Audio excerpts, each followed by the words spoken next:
It was very special to get to record Bass Veena today.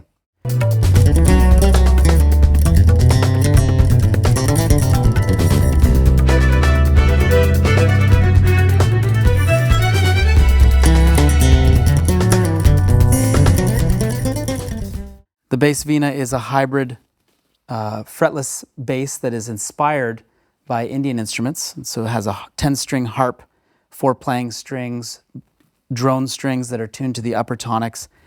And it was built by Canadian luthier Les Godfrey, a dear, dear friend of mine.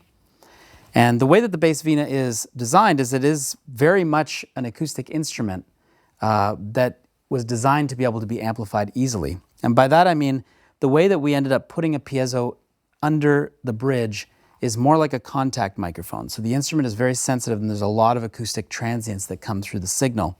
There's also a piezo, a separate one on the harp, and a magnetic pickup as well. And on the back of the instrument, there are 3 separate outputs. There is no summing, there are no electronics within the instrument. Everything is just wired one-to-one to the output. And so when I'm playing this instrument, I need to capture those sources or sum those sources accordingly.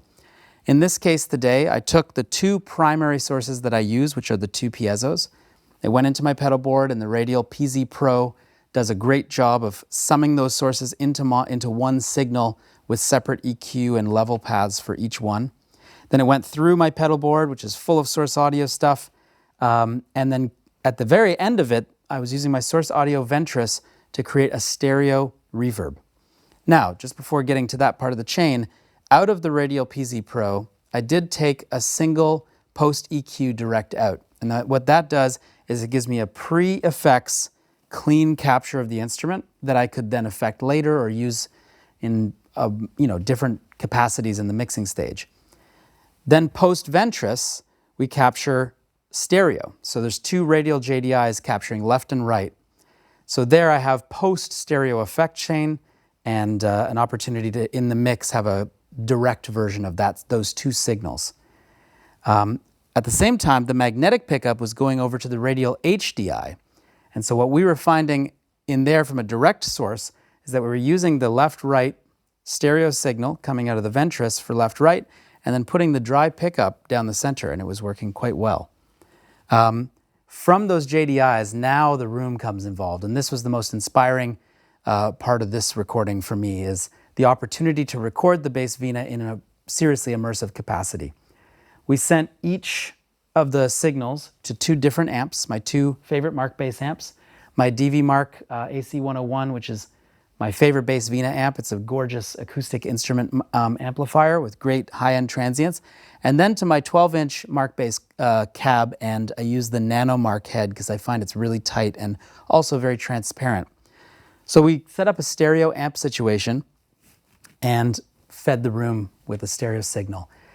And we got these things, I felt like a guitar player for a day. I got to really put some volume into the room, engage the room.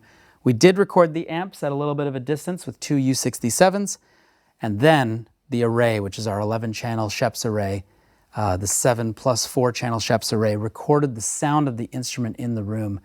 And that is something that, as soon as Alex showed me the balance that he had put together, is really inspiring. And I'm very excited to be able to present the sound of the instrument, not just in a direct or close mic'd amp capacity, but on this record, the immersive array is giving a sense of what it feels like to be in this room. And it's a pretty epic setup, but it was really, really fun to play. One of the last elements of today that, really helped me to play personally was, I like to usually track electric bass with closed back, so I was using the Odyssey Euclids on the electric bass session for this record, because I just want to hear everything really close and tight and have, that experience sonically. But when I was using the closed backs here, I had some bass build up and I was having trouble sort of centering in on the tuning of the instrument. And as soon as I moved over to the LCDI 4s, which are Odyssey's semi-open back IEMs that everybody's been using on these sessions, I could suddenly hear my amps, I could hear the room, I could hear the transients of my instrument acoustically, and it was so helpful to be able to blend a combination of direct in the cans, hearing the room, understanding how I'm engaging the room in real time without cutting it off.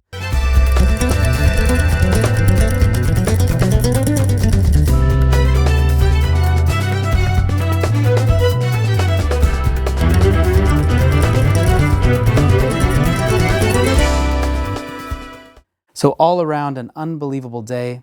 And as I said at the beginning, I'm just feeling very grateful to get to this stage of the process and to get a chance to record one of my favorite instruments. And I'm looking forward to sharing the music. So thanks, everybody.